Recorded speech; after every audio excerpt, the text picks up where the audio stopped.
what opportunities does the craziness of 2020 afford the science fiction filmmaker? How does the genre best interpret contemporary issues? Well, I think we are living in a science fiction world, aren't we?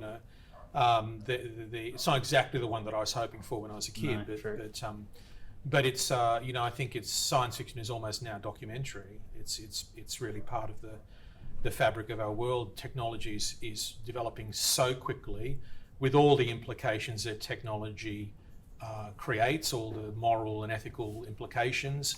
Every day there's something that pops up in the media that you go, wow, that's just crazy, and it's this snowballing thing that's been happening of things are just moving at a breakneck speed and getting faster and faster. And now this pandemic seems to have sped up a bunch of things, some good, but I think mostly bad. Some of the institutions and the corporations and just the ways of life that we've had that we were used to as the norm have now been kind of expedited and turned into something completely different, So I think, science fiction as a medium is probably more relevant than ever before.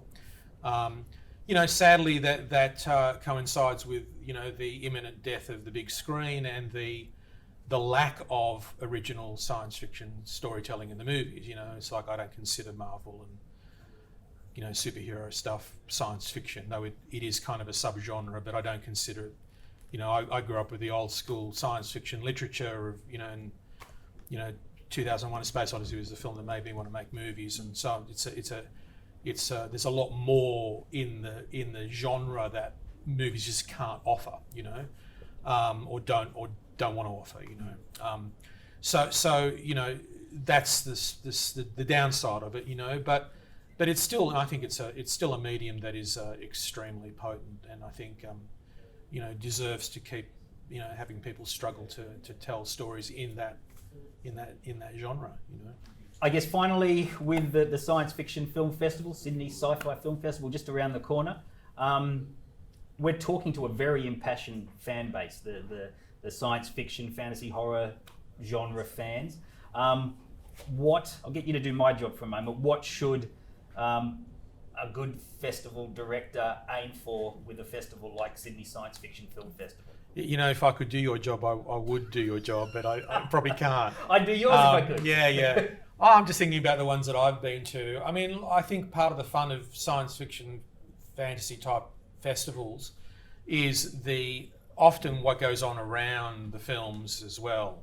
And I'm talking as a participant, as a kind of creator being there, but I've always had more fun doing those things. There was one that I went to in Belgium, Brussels International Fantasy Festival, that they'd have games with the audience, and some of them were kind of terrifying to be. And one of them was they had these life rafts that they'd blow up, and they would have one of the audience members crowd surf, right? And they'd have a race. They'd start at the back and they'd race the life raft to the front, just over their heads, and then they'd race it back in the other direction.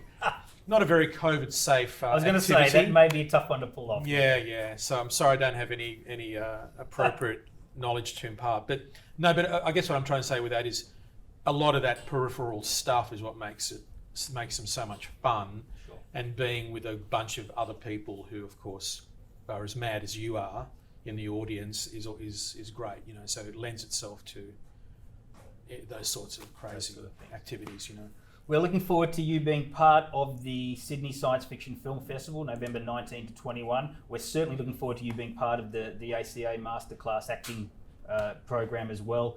And thank you so much for being part of this interview this afternoon. Thank you Demolition very much. Man. Yeah, Demolition Man. Demolition Man. Yeah. Thank you, Alex.